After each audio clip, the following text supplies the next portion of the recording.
Fazer uma leitura histórica de um documento que está a séculos de distância de nós não é uma tarefa fácil.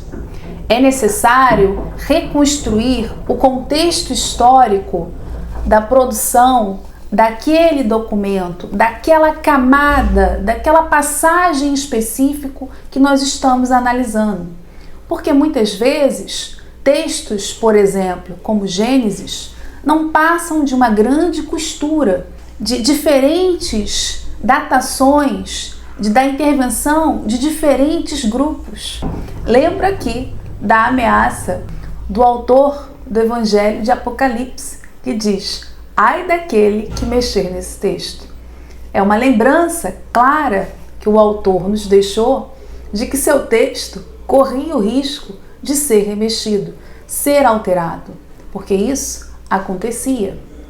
Ora, frente então a esse emaranhado de intervenções e de textos que nada mais projetam perspectivas, interpretações ou usos do passado, é fundamental, então, conhecermos o contexto histórico.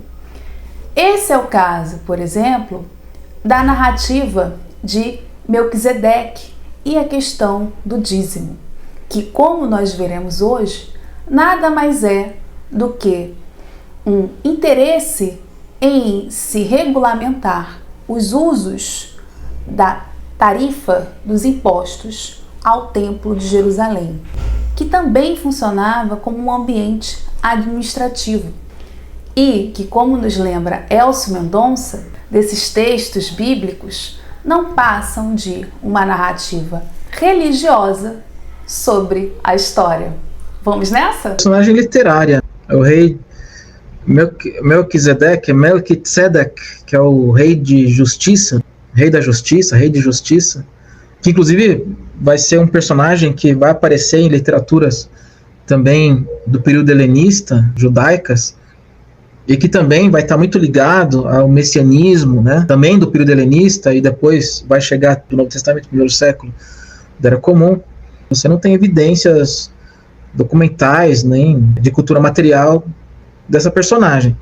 É uma personagem que aparece muito ligada também à tradição de Abraão, que também são histórias míticas, né? Uma coisa que a gente precisa ter em mente, e muita gente tem dificuldade, é de entender que o texto bíblico não é um texto histórico como a gente conhece a história hoje. É um texto mítico que toca em períodos históricos, em alguns casos, mas é uma visão religiosa da história. Então, muitas dessas personagens são personagens também literárias, né, míticas, que fazem parte desse imaginário judaíta, depois judaico, e que vai entrar na história bíblica, né, depois da formação do cânon e tudo mais, né.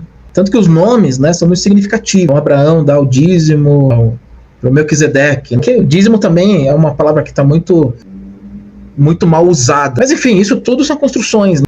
Agora, o porquê que ele daria esses dízimos, esses 10%, aí você teria que analisar as narrativas e as épocas das narrativas. Então, com certeza, é um texto ligado ao templo, e o templo não é só lugar de adoração às divindades, a Deus. O templo também funcionava como um centro financeiro, onde se cobrava os impostos. Então, o templo não era só aquela coisa de oração, de adoração, não, também era lugar de pagamento de imposto, né, que era usado pelos reis, né, com essa finalidade, e que também cobrava seus próprios administrativo, né, Elcio? Sim, exatamente. Não é por acaso que você tem Malaquias que diz que é o casa do tesouro, né?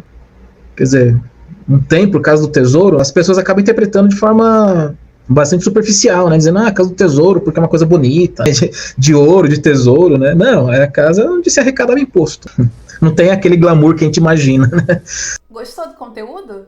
Então, se inscreva aqui no canal, deixe seu like e compartilhem com os amigos, familiares, colegas do trabalho, para que eu possa dar continuidade ao trabalho aqui nas redes. Quer me ajudar ainda mais? Que tal se tornar membro? São eles que mensalmente ajudam na construção aqui do espaço.